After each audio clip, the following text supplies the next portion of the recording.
Sorry. We're live. But give me a one friggin' second, because the other stupid thing wasn't, man, Google. Sometimes there's just what I call a evil Google Live show. And that's what happened here, because we got an evil Google Live show that would let me do all kinds of weird things. It would let me invite Mike, but then tell me that Mike didn't exist. All kinds of crazy things. I'm sure Mike existed. Yeah, please, I exist. I knew you existed. So I got to change this real fast so people can watch this show, because right now no one's watching anything because they're all trying to wait for the other show to start. We're live. And you have the old browser open. But I know. Well, I have to, because I'm trying to get this embed coach. 1 second. Hold on. I got that set. All right. This just pisses me. This is the worst day for this, Google. I'm telling you. I don't need this today. You should go bankrupt. Right. Yeah. Company. Give no it all wonder over that company's falling apart. Give it all over to Apple. Yeah, it's no wonder you've lost. You deserve to lose market share. Yeah, there's nothing you can say about Google that's bad. They don't do anything really bad. Except, I mean, this is a free service, for crying out loud, but we depend on it. Yes, well, I can do a Game of Thrones update, but no, we don't want to spoil people. Oh, that's right. No spoilers. Sorry about that. Yeah, people get mad about that kind of stuff. Paste. Okay. Redo. Submit. All right. Here we go. Well, while you're doing that, I'll figure this out. I'll just say that usually the weather doesn't match. You know, like when it gets to the Stanley Cup final, you know, I've heard so many people complain. Well, there shouldn't be hockey being played when it's 80 degrees outside. Well, you know what? Just come to Buffalo, because this weekend it was 45 and raining, and really? it's June. So if you want hockey weather, Buffalo is awaiting you. Come and view the drafting combine in Buffalo. You know, you can watch players hold out their arms to see what their reach is. But it's just terrible. This has been like the most horrific weather year. You know, one of the worst winters, and so far, I mean, it's June, and we've had maybe a week of like warm temperatures, and it's just terrible. So. Oh yeah, no, it's been that way constantly. And hold on 1 second. But here, let me. If there's anybody in the chat that wants to ask a question while Eck is fixing everything here, I can. Yes, that would be great. That would be good. Thank you, Mike. I just use my other computer now to try to.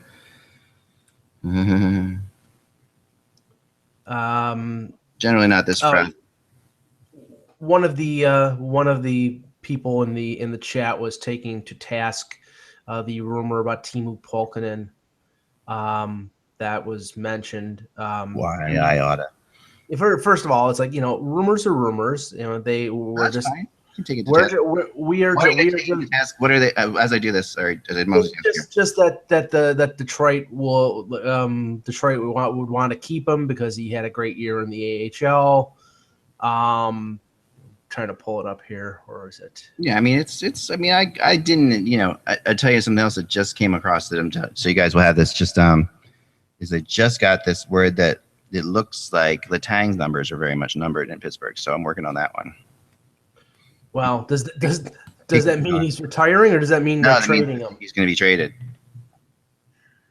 Honestly, I can't see anybody wanting to take the risk, the financial risk, based on his health problems. Yeah, no, I mean, essentially he's going to be lead chucked, as we talked about before, which is that's a tough nut to crack. I mean, that's a tough contract to move. Yeah, that's a tough one. And have to say that the Rangers had their end of the year press conferences this morning, and it was talk about a scary scenario. And we were talking about, well, will Zuccarello come back if they got into the finals, or what do you have played in Game 7? You know, all that speculation that we were talking about. Apparently, after McDonough hit him with a slap shot by accident, he lost feeling in his arm and the ability to speak for a couple days. There was a brain contusion. Oh my God. And so it had significant neurological effects on him, to the point that there was probably no chance that he was going to play at all. I mean, if you're losing the power to speak, I don't think you would have been back for the rest of the That's crazy. That's scary. Very, very scary. And it wasn't a hit. It wasn't a hit. It wasn't a high hit or anything. It was just a freak of nature. It was just his own player. It was a deflected slap shot that hit him just in the right place or in the wrong place, for Zuccarello. Yeah. But no, just to get back to the question that was in the chat about Pulkkinen. They were just saying that he's not going anywhere, that he's going to stay in Detroit, and that may very well be so. We're just when Eck is reporting rumors, he's reporting what somebody else who he trusts is telling him. It doesn't mean that it's etched in stone. It just means that it's very possible. I personally, Pulkkinen's name was mentioned in the Phaneuf rumor back in March. Yeah, it was. It wouldn't be a stretch for him to be included in a deal, but with all the stuff that came out about Anthony Mantha, and I know that the Leafs wanted him, and that Jimmy DeVilano made comments after the trade deadline that sort of said that they were disappointed in how he was progressing. I think that Toronto would hold out or try to get Mantha in a deal if there was still interest from Detroit in Phaneuf. No, there's no question that Mantha's the top guy. But Mantha has whether or not Detroit's throwing out this stuff or not about Mantha. Mantha was a little disappointing this year. Many people thought he would be on the main team the whole year. He obviously got hurt. It's not his fault. He came on and started getting a little slow recovery, getting back. All this stuff plays into it. But the Leafs, they're going to be aggressive, and that Babcock is going to try to find some players that he's been following, because he's a big part of those players on Grand Rapids too. Like he's sure. Holland and he are really like this, and they work together on everything. So there's definitely players there. It had to be horribly for him to Dylan Larkin. That's a guy Babcock couldn't wait to coach. So right, yeah, and I think I've mentioned. Are you still working on stuff? Because just about ready. But yes, okay, I'm going to answer a couple quick questions in the chat, and then we'll get going. Oh wow, I know. Wow, I just thought. CPS French asks, give us your take on Craig Button's latest draft ranking. He has Noah Hannafin ranked 12th. Actually, I commented about this on Saturday. Craig Button put out his final draft ranking on TSN's website, and it was sort of an outlier, had Hannafin ranked 12th. Every mock draft has Hannafin ranked 3 or 4, except for this. Button is a former NHL GM, and he scouts a lot of players. Yeah. So, that's his belief. I personally think that Hannafin's going to go anywhere between 3 and 5. Yeah. No, I think that's safe. I think I don't think it's not like, people are comparing it to like a Shea Weber. Seth Jones fall off. It's not that kind of thing. And it's just, this is such a good draft, and getting scorers is so hard. And there's a right, true. And there's a lot of speculation. Like Steve Simmons in the Toronto Sun reported on Sunday that, his contacts who are scouts in the league are all telling him that Arizona is going to take Dylan Strome at 3, which may be completely possible. But yeah. I've always been of the theory that it's been too public. They've been floating that out there. You're right, Mike, because if so this is Simmons that wrote this article? Yes. Okay. Because, if Simmons is getting this story from obviously someone in Arizona, because they would know where, they would be who you would talk to about the story like that. It wouldn't just be someone I live.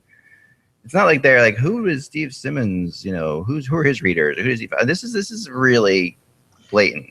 This is not like, this is a blatant plant. Now whether or not they're taking him or not, they might be taking him just as well, and they might really think he's the guy to go there. But this could also be very clearly the attempt to get to Toronto to trade up with him. That to me seems much more likely because of the way it's coming out. If it's coming out from a Toronto Maple Leafs beat writer, who knows that he's got his connections with the team, and it's once they get it out there, this is the chance to make the fan base panic and say we got to trade up to get him, and all. It's really no reason to panic. This draft is so good. I mean, it's like anything's a crapshoot. I mean, he could be a bust just like anyone else.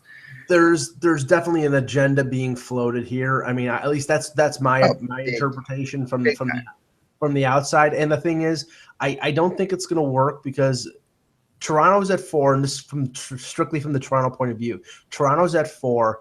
If Arizona takes Strome at 3, I think the Leafs like Strome, but if Arizona takes Strome at 3, I think the Leafs will take Mitch Marner from London.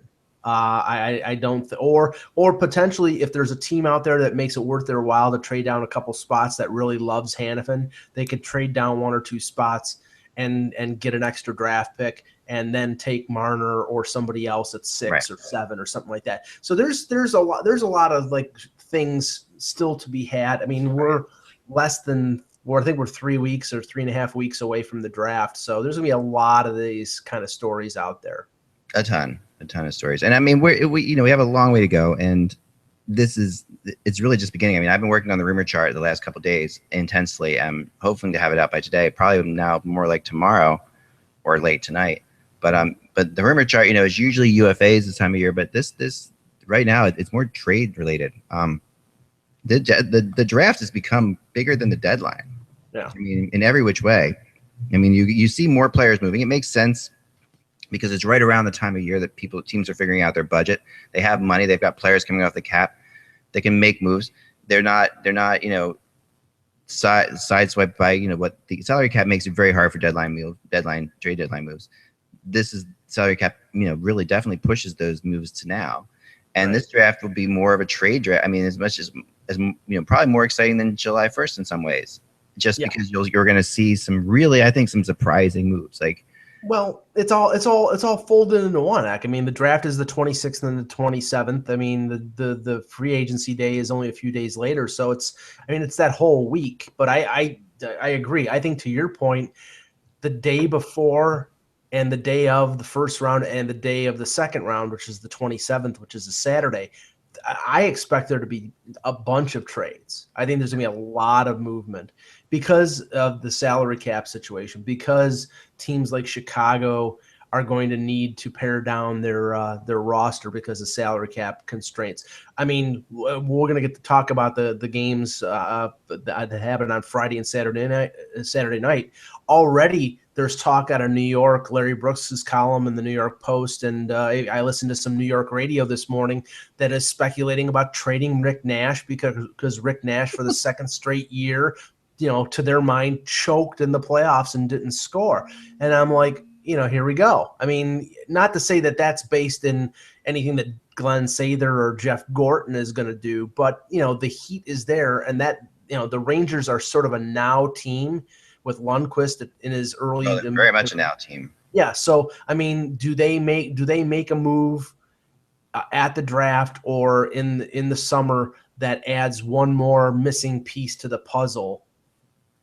And, that if they can fit that guy in on the salary cap, there are not a lot of guys in free agency who are going to make a difference. They may have to move things around and make a deal to get, an impact center if it's possible. Oh, absolutely. Couldn't agree more. I mean, and there's going to be a lot of this. I mean, there's going to be a ton of this kind of stuff. I mean, looking out to Edmonton for a second, we'll get into the teams. We're going to do more of our preview probably tomorrow for the final. Than we will today. Tomorrow we can have Kevin if we start the show at 3. I just got a text, so maybe we'll do that. Okay, and we'll have Russ Cohen as well, but I'll check on. Yeah, see if Russ can do it at 3. I will be joining the Cup, as I call it, the Cup Caravan in Chicago on Monday because of my daughter's bat mitzvah, which is Saturday. So I'm staying around for that for now, obviously. So, but then we'll be doing some shows from Chicago and Tampa next week with Kevin and Mike, of course, holding down the fort at Hockey Buzz headquarters in Buffalo or Cheektowaga. But yeah. But last night the Memorial Cup is won, and Draisaitl gets the player of the tournament. So here's another Edmonton player who's really I've always liked Draisaitl. I thought he was a great pick. I thought that was a steal of a pick. Actually, there were teams that wanted him badly. I mean, last year a lot of teams felt like they were going to sneak him out. Like he was the team player that they were going to sneak through. And I kept expecting him to go earlier. I remember in our poll when we were in the press box, they were trying to I kept saying Draisaitl's next, because I really thought the couple teams were going to shoot for him. Mm-hmm. So they've got that too. I mean, that gives the Oilers yet another really big thing. A couple things I wanted to get into rumor wise, and this is going to go into my blog a little bit. So if you're watching now, you get it ahead of time. You don't have to read the blog. So there you go. But Bruce Boudreau.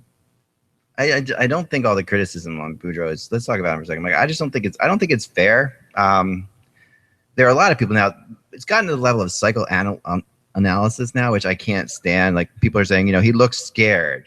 I'm like, he doesn't look scared. It's just the way he looks. This guy has coached for years. I mean, at the AHL level and at the NHL level, he's a very seasoned guy.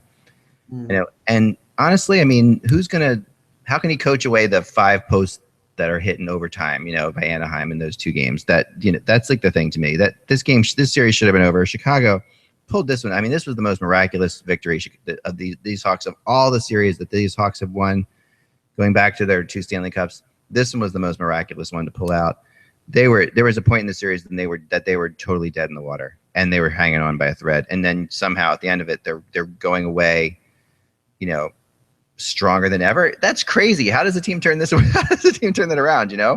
I mean, this was remarkable. Big players come up in big moments. Yeah. And I mean, how many people would love to have Jonathan Toews on their roster right now? I mean, he scores 2 goals in Game 6. He scores the first 2 goals in Game 7. In the head-to-head matchup, him against Ryan Getzlaf. Getzlaf disappears and says he had the worst game in Game 6, and then Game 7 he doesn't really show up. I mean, Hockey Night in Canada had a video montage of his misdeeds, and he was out of position and didn't check Toews. He was Keith Jones went after him too in the between periods on the regular broadcast down here. Yeah, and Keith Jones is not the kind of guy. He's not like a Mike Milbury type character who's going to go after guys. Right. And Jones is like, I like this guy. He's going to be mad at me for doing this, but this is the bottom run. And he showed the same thing where, really weak back checks. He looked nervous. No active stick on the penalty kill where Toews gets the shot. Just things of that nature. And he was out to lunch on Brandon Saad's goal that made it 3-0. I mean, that was the thing. It's like, I mean, this was a carbon copy of what happened last year to Anaheim, except it happened 1 round later, where they didn't really show up in Game 7 against the LA Kings. They lost 6-2 to LA in Game 7 at home. Yes, Bruce Boudreau is 1-6 in Game 7s, but the GOAT of this are the big players for Anaheim. And granted, they had a great playoff. They went through Winnipeg and they went through Calgary like a hot knife through butter. But once they faced a team like Chicago, who has a championship pedigree, and they went up head to head against Toews and Kane and Duncan Keith, they didn't match up with them. Guys like Kessler.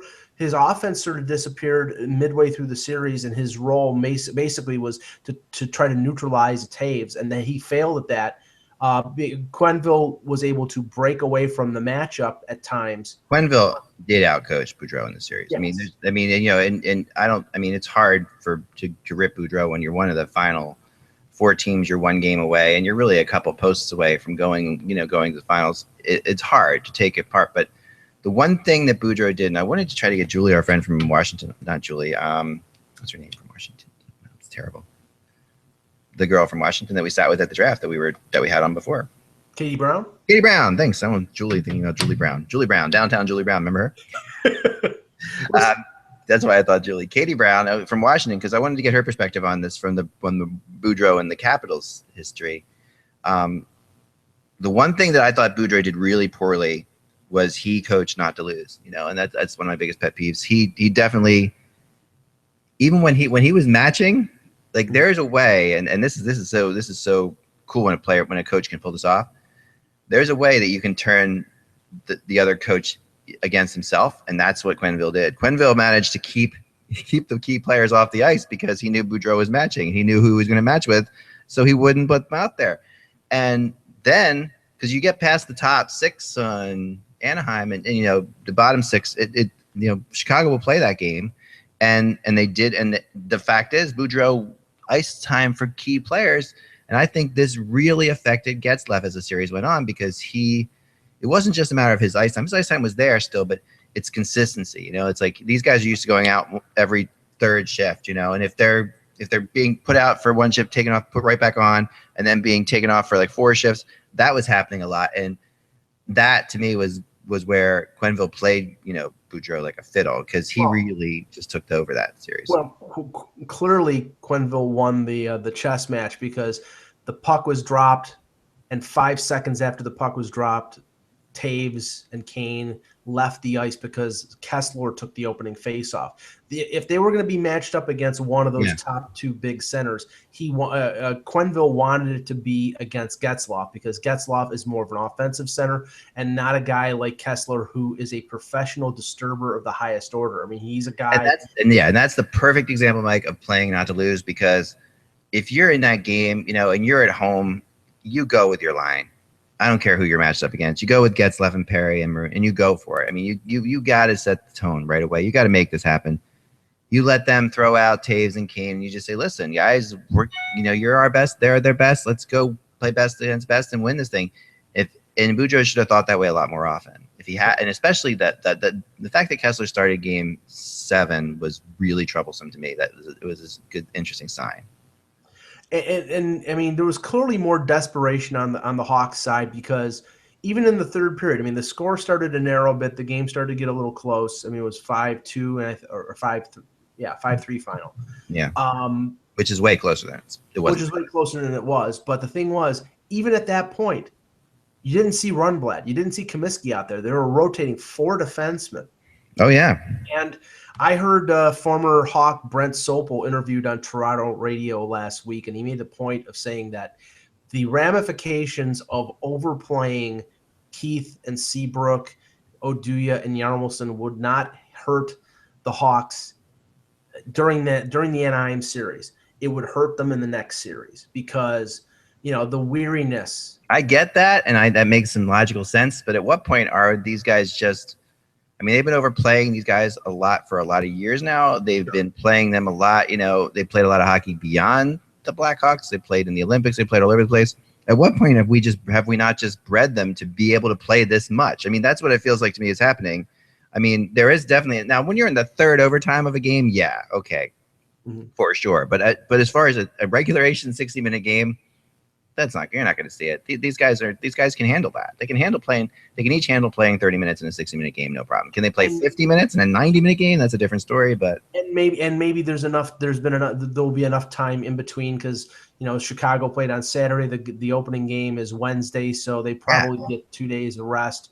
But I mean, just the wear and tear of months worth of playoffs, and the fact that, again, Chicago, like Los Angeles last year, and they won, but LA did appear a little bit sluggish, and the Rangers did seem to have more energy, and didn't matter in the end against LA last year. I think Tampa is a better team than the Rangers were last year against a weaker opponent than LA was last year. So I think I don't think it's even, because I can't ignore the championship pedigree of the Hawks, but, you know, we'll go into Tampa. Close. I mean, I mean, the thing with Tampa that, you know, at the end of the day, you know, they don't have Lundqvist like the Rangers. You know, they don't have the goalie necessarily to play against the Hawks in this series. That's the big thing, and they just don't have the experience. And at this point in time, Tampa really, I mean, I think Chicago's going through 3 incredibly tough series like they did. They played 3 teams that are better than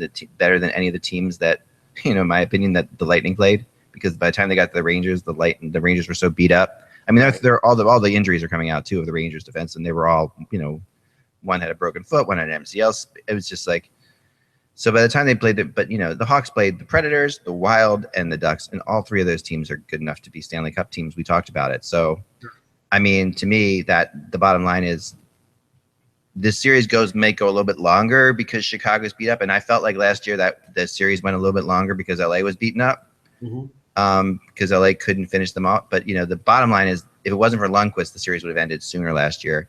Sure. So Bishop's going to have to be really good, and he can be. I mean, he's got the potential. I mean, there are moments when he's phenomenal. Well, I mean, in the head-to-head matchup, and we know goaltenders are not matched up head-to-head. It's one team against the one goaltender, one other team against the other goaltender. But in the head-to-head matchup, Bishop was the underdog against Carey Price, and he was the underdog against Lundqvist.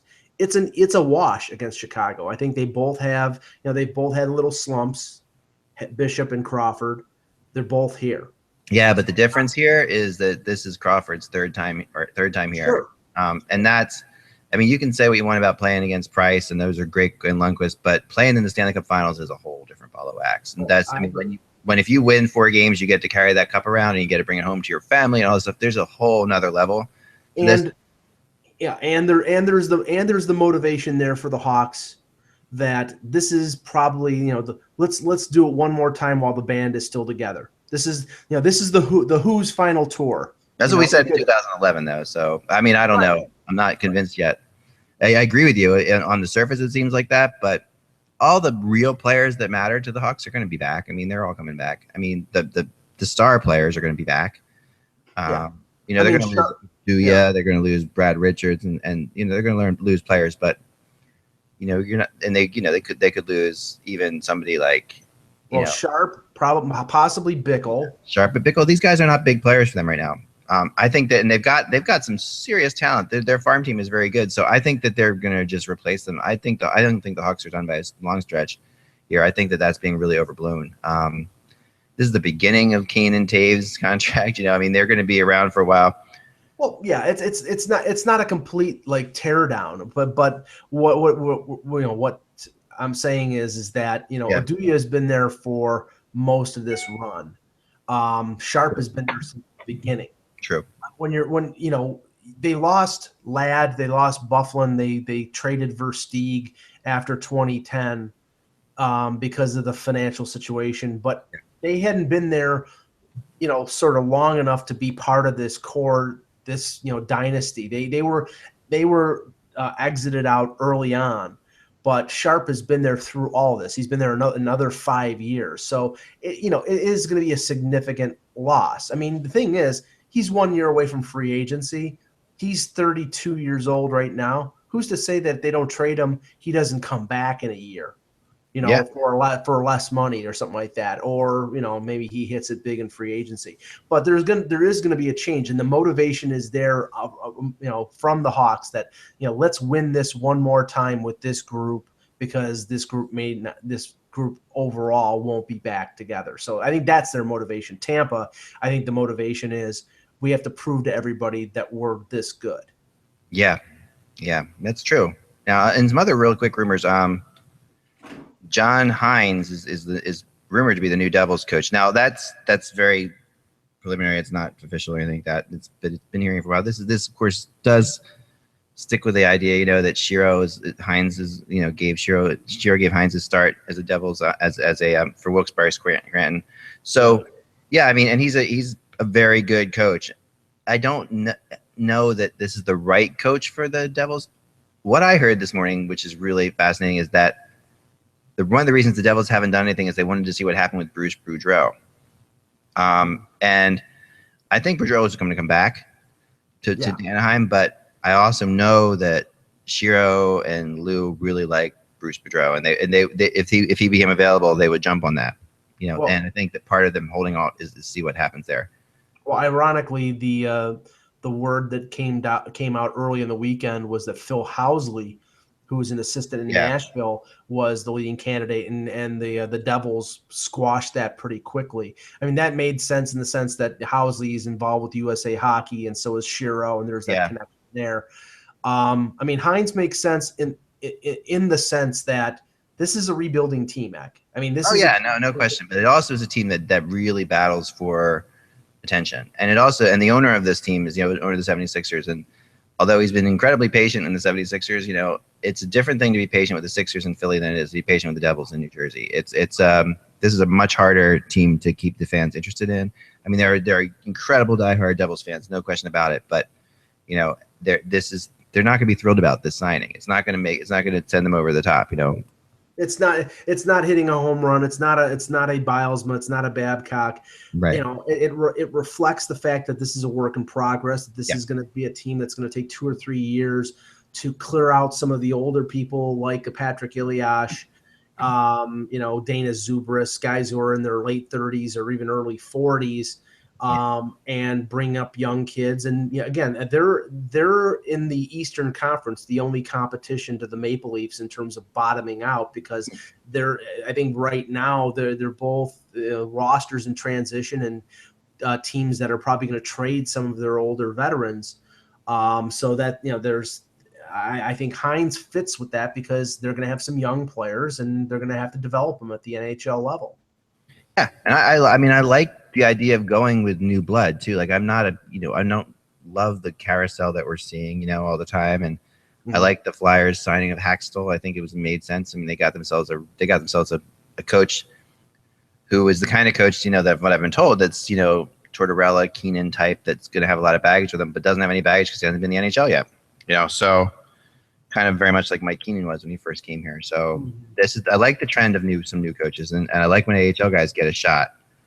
And speaking of which, also hearing Dallas Eakins is talking to the Vancouver Giants about that job.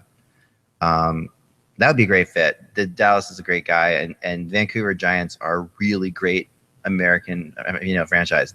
American Hockey League franchise. They're obviously not American. I know this, but the Giants are really top. That's one of the best organizations in minor league hockey. So and Eakins has shown what he can do with the Marlies. He's shown that he can be a really good minor league coach. He has interviewed for a couple of these starting jobs. He interviewed for New Jersey, from what I was told. So. Yeah, see, the thing is, whether Eakins wants to go back to being an NHL assistant or stay as a head coach, and the thing is, I don't think he has anything to prove at the American Hockey League level right now. But going back to junior is not a bad option, especially in a very public hockey market like Vancouver, where he can coach there for a year or two, develop some youngsters, and keep his name in the game, and then a year or two later go for an NHL job. So that move would make sense.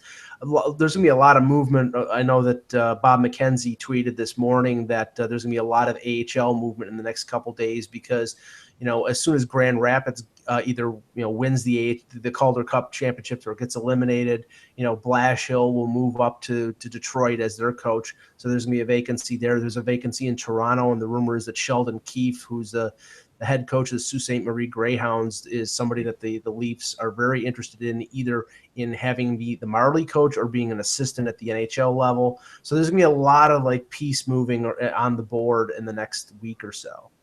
Yep, for sure. Tampa's getting a lot of criticism about their ticket policy again today, as Hawks fans try to buy tickets for Game 2, or Game 1 and 2. The policy basically, when you go to Ticketmaster, I did this earlier. It says this is what it says. It says, please note, it reads, the Emily Arena, which is Emily. By the way, the Emily Arena, by far the most intimidating name of a hockey arena. Emily, just that name just inspires fear. But anyway, Emily Dickinson was really a terrifyingly. I thought it was Amelie. Isn't it pronounced? Oh yeah, sorry, Amelie. No, it's hard. It is pronounced Emily. Amelie, I guess Amelie, but it's a form of Emily. I looked it up. So yeah. Anyway, just if you're going to name your arena after something, this is why we don't have the G or Hair Smells Terrific arenas, like we should. That would be cool. It says, please note, it reads, Emily Arena is located in Tampa, Florida. There you go. Sales to this event will be restricted to residents of Florida. Residency will be based on credit card billing address. Orders by residents outside the selected area will be canceled without notice and refunds given. Wow. The Lightning said Bill Wickett, who is he's actually really a great guy, one of the top media people out there, had to make a statement about this. This is, we're not going to apologize for this policy.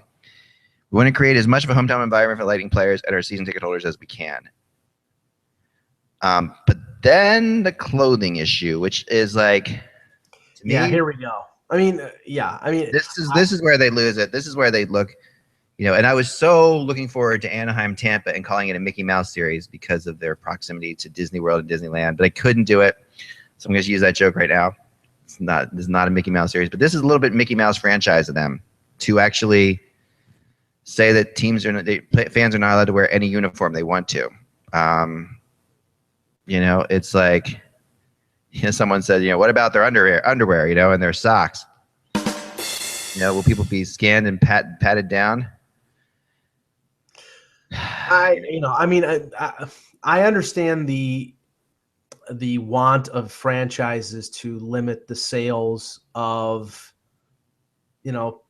tickets to their fans. I understand that. I know that. I think Ottawa does that. They don't, but to go as far, and I know that this happened earlier this year or last year, where the Ottawa Arena said that they would frown against fans wearing Maple Leaf jerseys.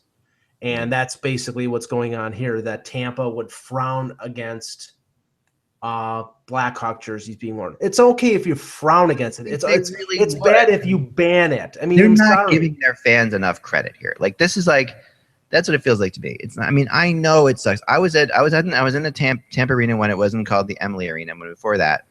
And I saw them in just a midseason. My family, I've done podcasts from down there. My wife's family lives in Longboat Key, which is about an hour and a half south there. So every time I go there twice or two or three times a year, I try to take in a Tampa game if I can. And I saw the Lightning play the Canadians. And that was, there were a lot of Canadians fans there. This was just a regular season, probably like 5 years ago. And, but I didn't sense that there was any kind of like, brouhaha is going to break out from this. It was more just like friendly, okay, like Carolina didn't do this with Edmonton. They could have done this with Edmonton and they didn't. I mean, I guess the feeling is, that Edmonton fans weren't going to make the trip, but a lot of Edmonton fans did make the trip, and a lot of Edmonton fans were there in their uniforms, and I saw them, and I saw the Hurricane fans inviting them to barbecues, like I've talked about before. I mean, give your own fans more credit than this. I mean, Tampa is getting a bad reputation. I mean, the baseball team there is horrible at drawing attendance. I mean, it's amazing that they still exist at this point. And the Rays draw less than they're outdrawn. Like Tampa.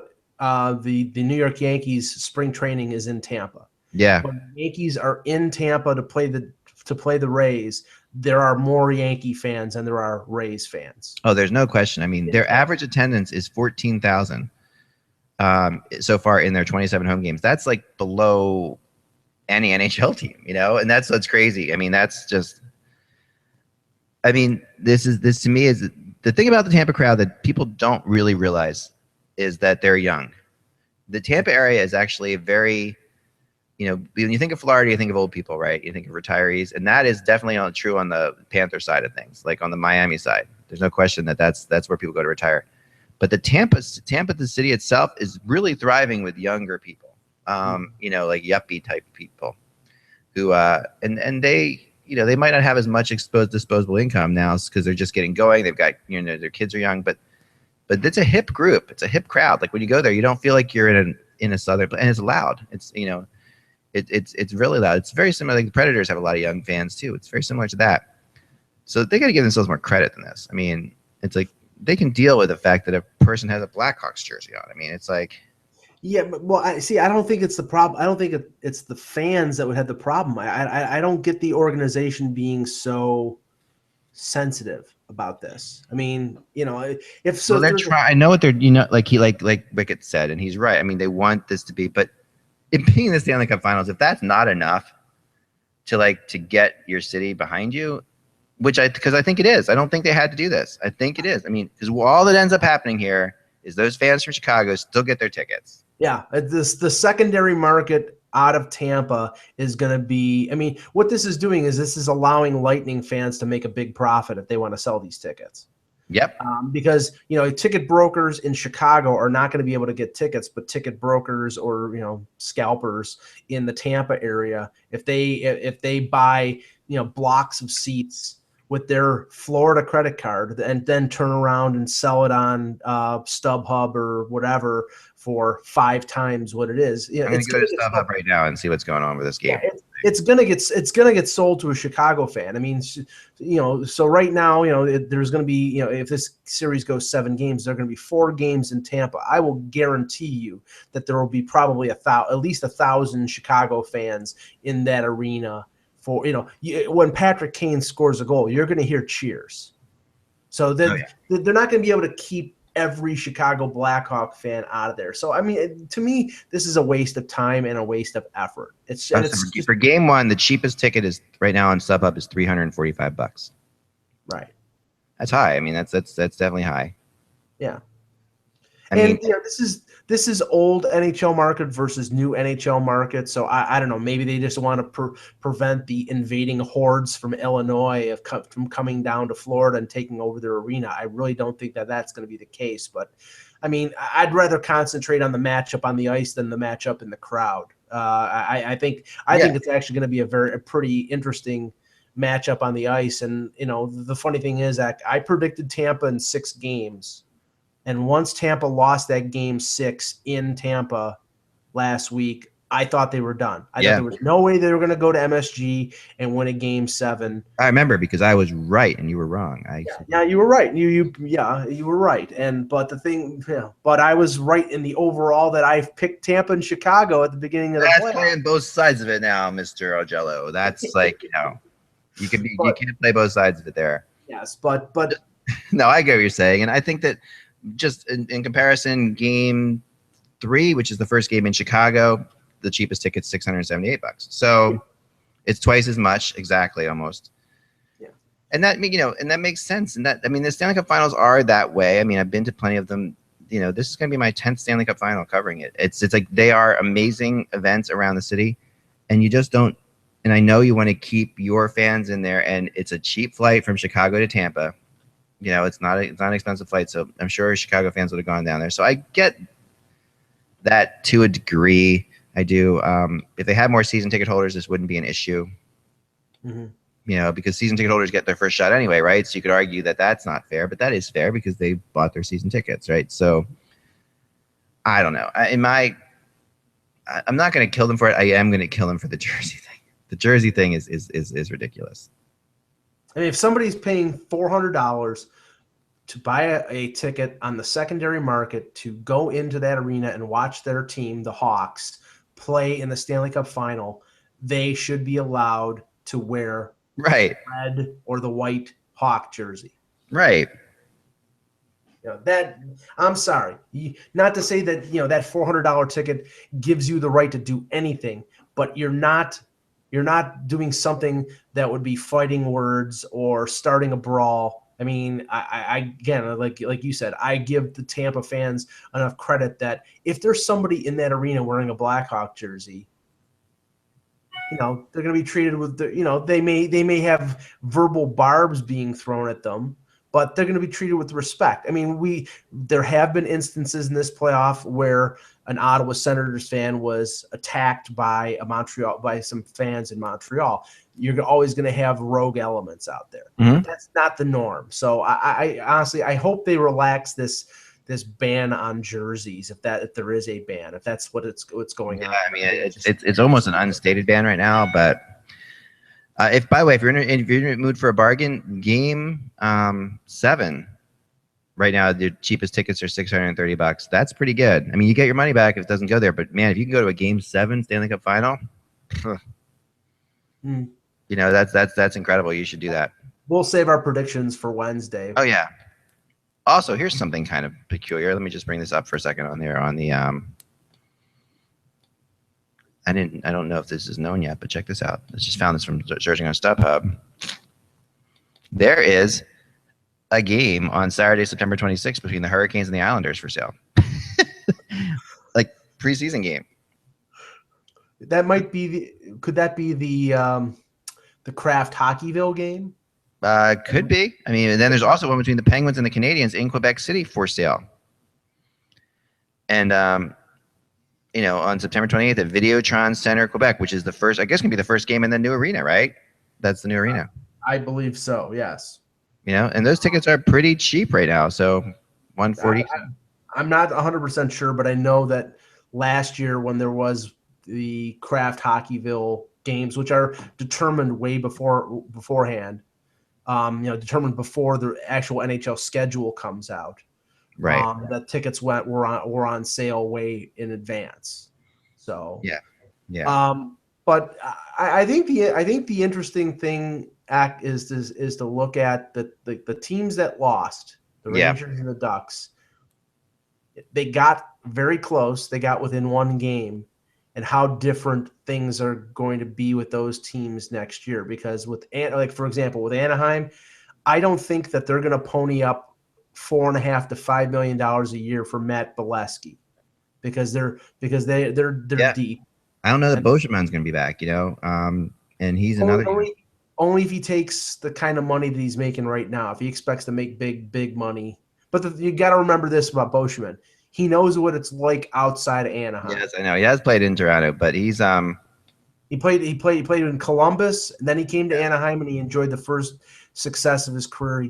He goes free agent to Toronto. It was a disaster for him. He gets traded back to Anaheim, and he's considered one of the best defensemen in the league. He may do one of those things like, say, a Rob Scuderi did when he went back to Pittsburgh, take less money to stay where he is a part of things. Yeah, especially if he wants to do another shot at this, and it doesn't suck. Players will tell you it doesn't suck to live like on Manhattan Beach and play for the Anaheim Ducks and go to the Stanley Cup semifinals, even if you go to it's like it's not a bad place to live. It's not. If you got money and you're young or even not super young, like Boschman's not super young, it's still a great place to live and play hockey. So there's he really is like no downside for him returning. I do think that he could get some pretty hefty numbers though from people because he's got experience out there. People are going to take a shot at him. People are going to argue that the times with Columbus and Toronto, where he's not necessarily the kind of guy you want to bring into a building or lesser team, but if you're a team that's on the edge, like Montreal, maybe Boschman's a good fit for them. That's that kind of thing. I think he was originally drafted by Montreal, and he is a francophone. So and there's no question, so it makes you think he would probably go there. And some, although you just never know, some francophones just are terrified to go to Montreal and won't go there. Right. So. Like Vinny, but the interesting name is Wisniewski, because he didn't play one game in the playoffs, and to me that looks like the biggest mistake that Bob Murray made is like, okay, you're trading for a guy who has 2 years left at $5.5 million. And they gave up. What did they give up again? They gave up a first-round draft pick, right? Or a second-round draft pick? Yeah, second-round draft pick. Yeah, I think it was a second-round pick, and I'll look exactly what they gave about up. That, and they didn't play him at all, and their defense was suspect. So that was really strange. Wisniewski is one of those interesting players who has moments when he looks phenomenal, and I've always been a fan of his. I think Team USA has ignored him too much. Like as far as defense goes over the years, maybe not anymore because he's getting up there in years, but before now, I thought they ignored him too much. But I like James Wisniewski, and I know he's a rough player and he's got suspension issues in the past, of course, but he's also quite a warrior and can move the puck and can shoot the puck. And it's surprising that they gave up a second-round pick in this draft, a prospect named William Karlsson, and Rene Bourque, who they had traded got from Montreal in the deal for Brian Allen. So the Bourque part of it was the salary dump. The reports out of Columbus, if you remember when we were talking about at the deadline, was that they wanted Wisniewski out of there. Yeah. So now the thing is, it's like, I know that he had an injury problem, and he played a few games at the end of the season, but and defense wasn't a problem for the Ducks. So now it's, you've got a $5.5 million price tag on a guy who is traditionally known as an offensive defenseman. That's going to be tough. That's going to be tough to move. I don't know. $5.5 million is not too bad for him, in my opinion. It's like I don't think it's going to be that hard to move. It's going to have to be the right fit. If he was a UFA, would he be getting that money? And I think he probably would. That's what I think. So yeah, if he gave you around $5, so for what it's worth, if he's if he's a UFA, he's getting around $5. This way, a team can get him and move some salary at the same time, which is sometimes easier than signing UFA. So it depends what Anaheim wants to do. It does show a disconnect between the general manager and the coach, though, when this guy doesn't play. That to me is definitely something that you have to look at whenever that happens. The other thing kind of that went through there's a couple of interesting stories, then we'll get out of here for today. But the whole Kimmo Timonen thing now, even though he's not playing, that now goes to another second-round pick. So the Flyers now have 2 second-round picks for Kimmo Timonen this year and next year. That's pretty impressive. That's a pretty impressive move by Hextall, no question about it there. That's the best deal for a veteran defenseman since the Thomas Caberlet deal. Because if you remember when the Leafs traded Caberlet to the Bruins, they got an extra second-round pick because the Bruins made the Stanley Cup final. So they ended up getting a 1, a 2, and a prospect for Caberlet, and Caberlet was pretty much a failure with the Bruins in their Stanley Cup run. So, I mean, Timonen, I mean, that was a no-lose at the day that they made that deal. This just makes it even more of a well, the crazy thing is that's where Timonen wanted to play. Like the Flyers knew where they went. He wanted to play for Chicago. That's where, because he wanted it. He's only doing this to try to win a cup, and he felt Chicago was the best shot of doing it. I don't know why Chicago had to go so hog wild on this. You know, like I think that it was something. I think the Flyers would have taken 1 second-round draft pick, but I don't know why this one ended up getting escalated like that. Yeah, unless there was some other team that was in competition for him. And the thing was, I mean, everything went loopy when Roosevelt went down, because I think Timonen was there to basically be the disaster number 7 guy. Yeah. And if somebody like Rundblad or somebody like Comiskey fell back, that he would be the veteran guy to play 7-8 minutes a night. Now he was forced into the position where he would have to play 10 or 15 minutes as the number 5, and he's not capable of doing that anymore, unfortunately. I mean, it's hard to say. Yeah, I mean, I think you're probably right, but I think at the same time, you know, you could make an argument that that it was worth it, because I mean, if they didn't have him, where would they be, right? I mean, at least with him, even if you can say he's not a great skater anymore, or he's still a smart player, like, and he's still a veteran presence. So you're not. The question is that the better trade, or is the Coburn trade the better trade? Which is like, so remember, Coburn now is in Tampa. So one of these two guys who were defensive partners and, you know, roommates and just, you know, good friends for years, one of these, Coburn or Timonen, is going to win a Stanley Cup and out of this trade. But both played, you know, both were on the Flyers team for most of the year. I mean, clearly Tampa gave up a significant amount in that deal. I mean, they gave him a number 1. I mean, the thing is, Coburn has got another year left in his contract, so it's not like he was a pending UFA who was going to walk away for nothing. Right. They got value in the sense that they have another year with him, but they gave up a number 1, and they gave up Gudas, Gudas is a good depth defenseman, and not, you know, he's in his early to mid 20s, so he's not. Yeah, he's a better fit.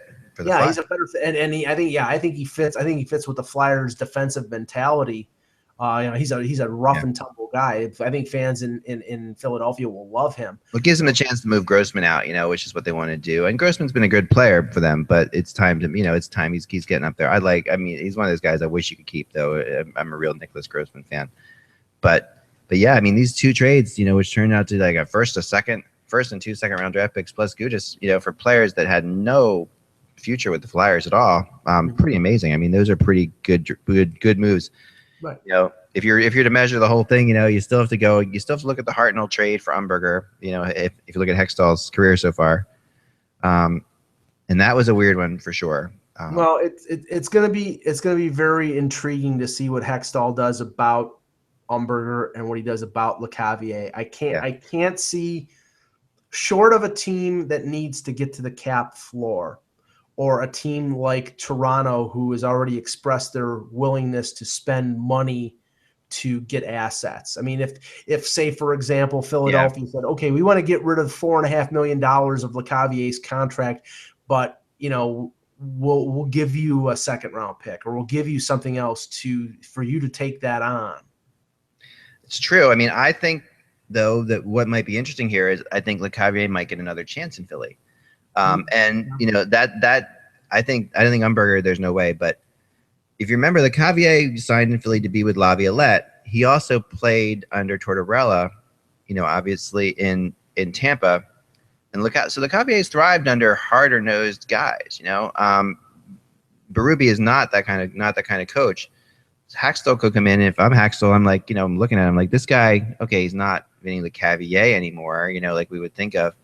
But he's a really good third line center, and why not make him our third line center? And you know, that's you can't go wrong with that. Have him play on the power plays. He still moves the puck really well. He still has a great work ethic. I think that Vinny could have a second could have a second berth here in Philly. I think that's what I want to see from it. Because I don't think you can move him anywhere for anything that's going to help you. And and if you burn one more year in the deal, he only has 2 left, and then the buyout is a lot more. Yeah, it's a lot easier to take. I mean, Umberger though, that's got to come to an end. I wouldn't be shocked, I mean, I know financially, but I think RJ knows it's time to go. I really do. I think that he's at the point where he would like to retire, but I probably won't because he's got the money, he's got the contract and everything like that. So why would he? But I really do think that I wouldn't be shocked if that went that way. But wow, so much to do. Thanks guys for hanging out. Sorry we started late today. Google, what can I say? Tough stuff with Google, but that's fine. Tomorrow we'll be back with probably look for the time tomorrow, probably 3:00 Eastern time, with Kevin, who will be coming out of Media Day in Tampa. Jealous, I won't be there yet, but I will be there Monday in Chicago. But yeah, and then we'll definitely get into the finals more tomorrow. We'll also get into some more of these rumors, and we'll talk to you then. Remember, without the buzz, it is just hockey. Talk to you soon.